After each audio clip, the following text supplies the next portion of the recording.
Ito yung gabi na sobrang lungkot ko, sobrang stress ko, at sobrang dami kong naisip na mga problema sa Pilipinas. Last, pinagalitan pa ako ng amo ko kasi may mali na naman akong nagawa. Nung pagka-uwi ng mga amo ko, nakita nila agad sa mukha ko na wala ako sa mood.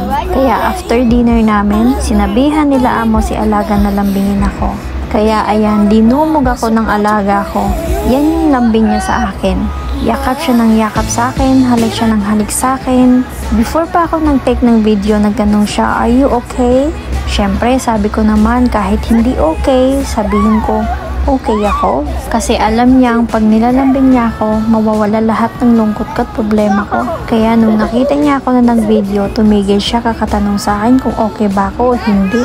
Kaya pag naiyak ako, malungkot ako, problemado ako, stress ako, o may nainisan ako, punta na lang ako ng CR para hindi niya ako makita. Kasi pag nakita niya ako malungkot ako o umiiyak ako, sasabihin niya yan sa mga amo ko na malungkot ako at umiiyak. Iaya ko pa naman nung sinasabihan palagi ako na, "Are you okay? What is your problem?" Ganon-ganon. Kaya sa konting lambing, okay na ako.